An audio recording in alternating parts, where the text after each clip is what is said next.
Good morning, Theology of Work students. This is my second topic in relation to the Old Testament perspective of Theology of Works.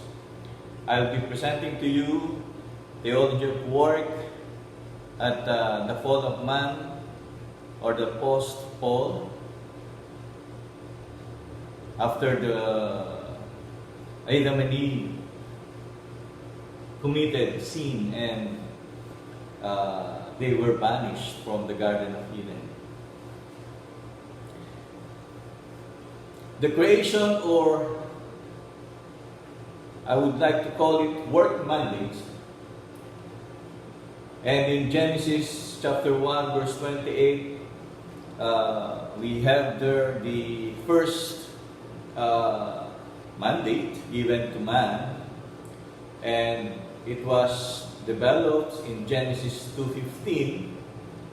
That's why we can, to be specific, we can call it the dominion or the rule, the command to rule, and also the command to work and become steward or to take care of the Garden of Eden. So this mandate requires human beings to exercise responsibility over the creation.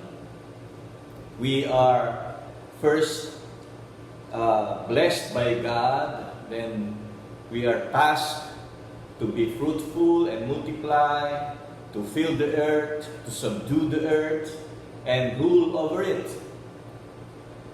Then he was again with the same instruction. The focus of the work is still the ground or the earth.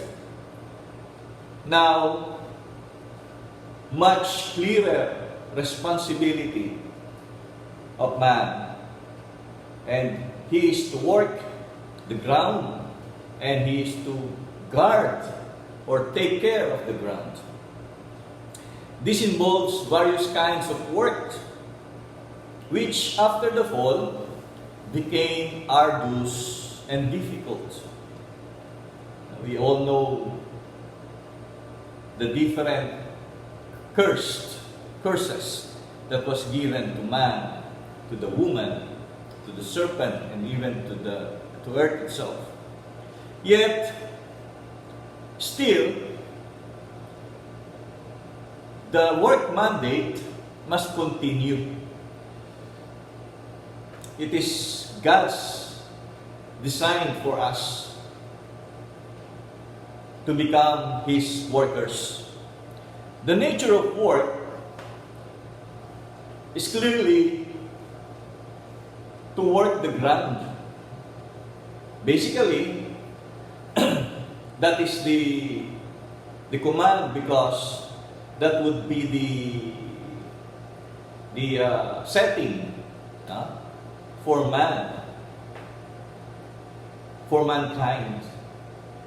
That would be the first thing to do in relation to the earth.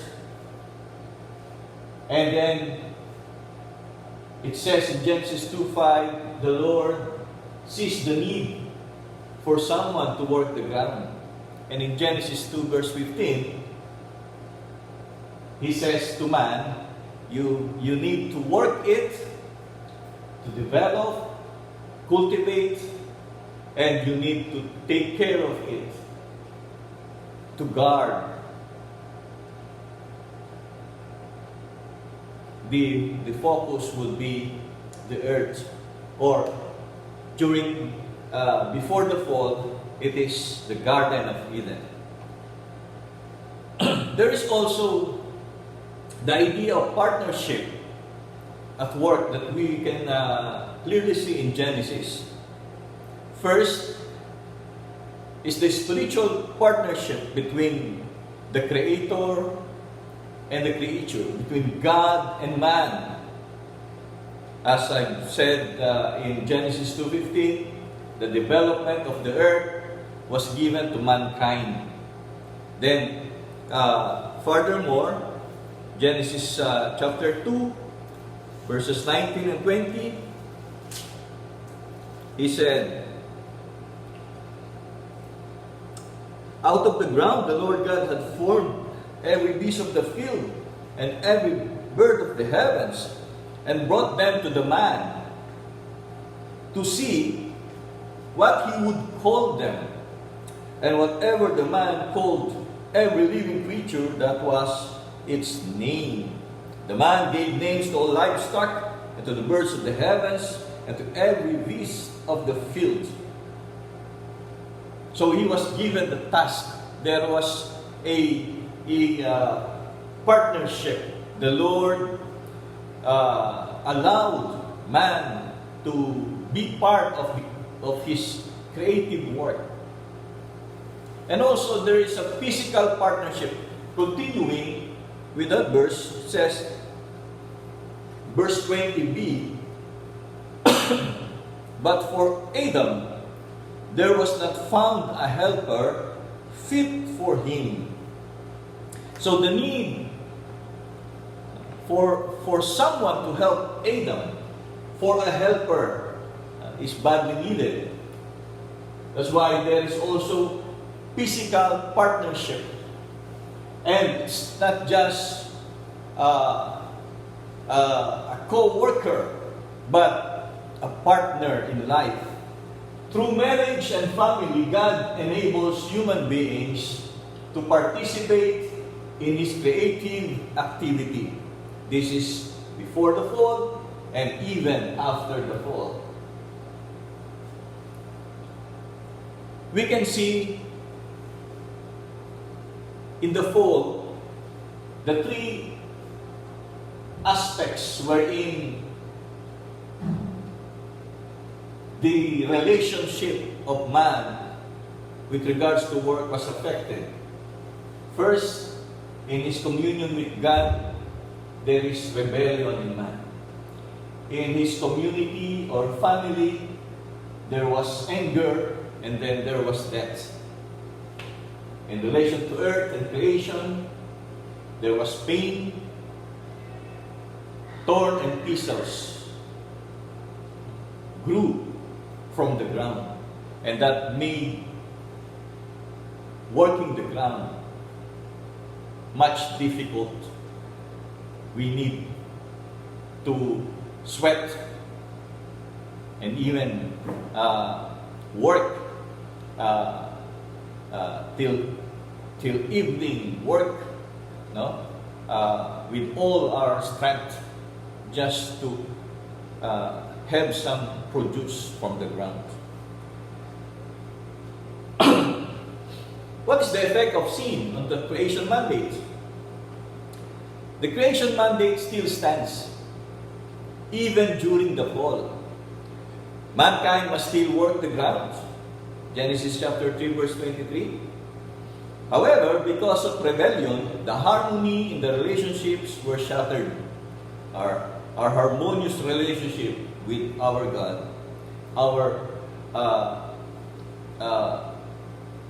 relationship between, or the relationship between mankind, between man, was also broken. Man and woman, mankind with ground, and also man and animals. Human rebellion also has ecological effects. The principal commission to work and develop the earth in chapter 1 verse 28 and also in chapter 2 verse 15 continues. It continues even beyond the Garden of Eden.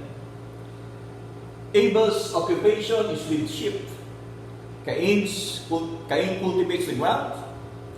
So we can see the post-Eden life's realities clearly require a division of labor and cooperation. They are not all farmers. Someone also has to tend the animals, or even go fishing, or even do mining. The important thing is how will they be able to develop earth? That is the main responsibility given to mankind. But profession of Abel and Cain requires acknowledgement of God through a thanksgiving offering. So any kind of profession, any kind of work, we need to acknowledge the giver of strength, the giver of work itself, and the giver of the workplace. We see work is very easy. During their time in the Garden of Eden, they would just have to care and guard. But after that, after the fall, after they sin, there is painful toil. Painful toil. The curse in Genesis chapter 3, verses 13 to 19, we can see a summary of that. The serpent crawled, eat dust. The man, toil and prostration. The ground, thorns and thistles. The woman, pain in childbearing and oppression in marriage. So, there is the struggle in her relationship with his husband. When the first human sinned, the curse, the inevitable result of going against God's ways, the Lord had clearly warned them about this. So the curse is experienced by the man, and it is seen in prostration in his work. He becomes prostrated. And also with the woman, prostration also in their relationship to her husband.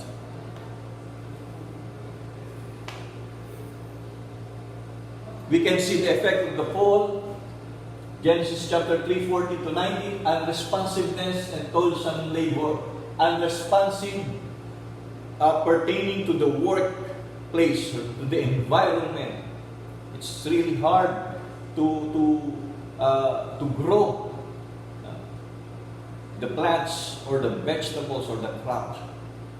Genesis 4, 1 to 26, anger is cultivated. We know the story of Cain and Abel, and the story of Cain as he was also banished from the Garden of Eden. There is disorder there, and also death follows.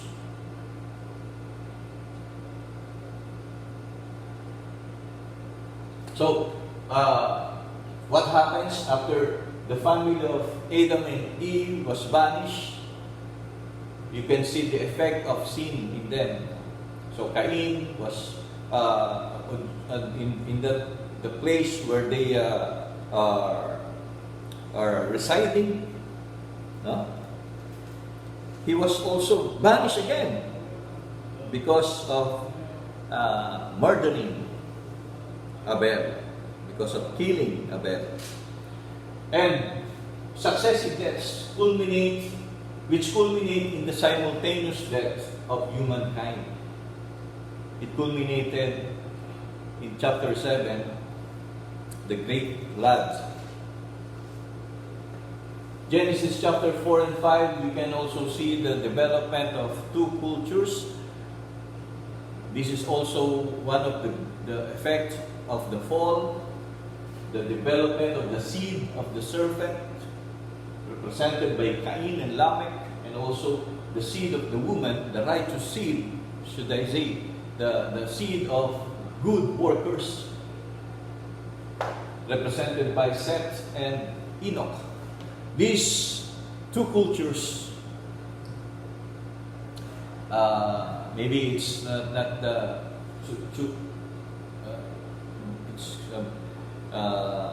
not too clear, no, my PowerPoint, but I will be sharing to you the PowerPoint presentation also. The first culture, no, is a culture devoid of God. God is removed from their culture. The second culture, there is the presence of God. So we have Cain, the culture that removes God or is devoid of God.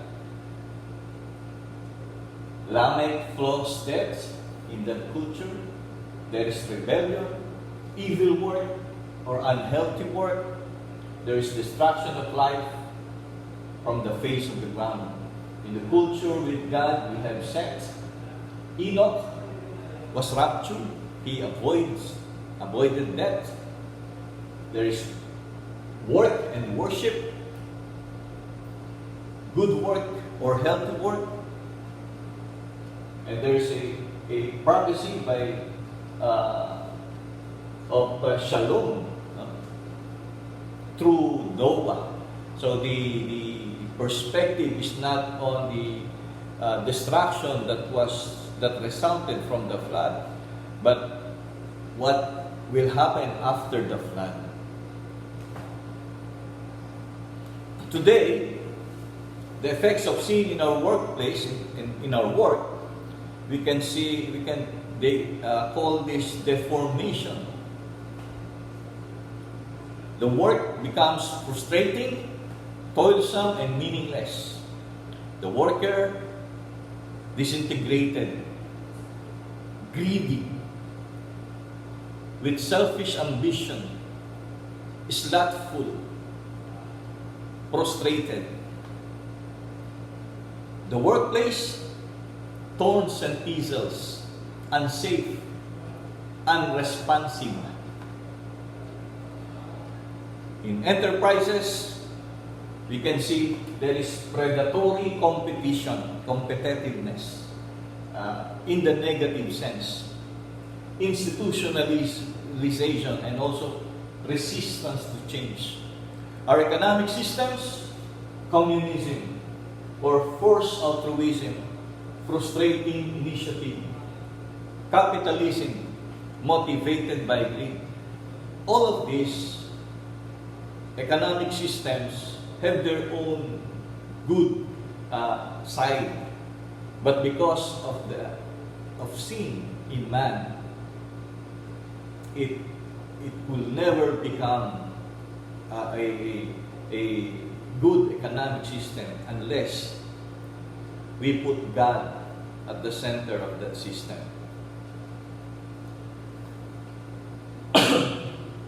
What do we see in our workplace?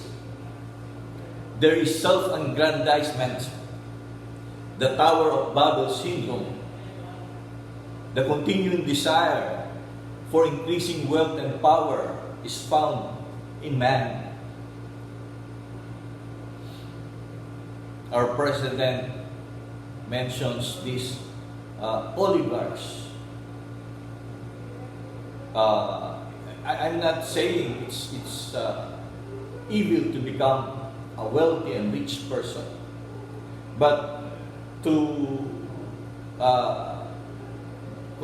have that continuing desire, even for the sake of the poor, even for the sake of the weak people. There is sexual or racial discrimination and exploitation. There is blame shifting, technological advancement without God, or they call this soulless humanity. There is bribery, corruption, mixed motives for profit and service, exploitation of the environment, and unjust labor practices.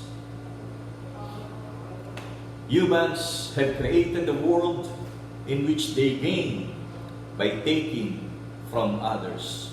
This is the word of Karl Barth, humans have created a world in which they gain by taking from others. This is the effect of the fall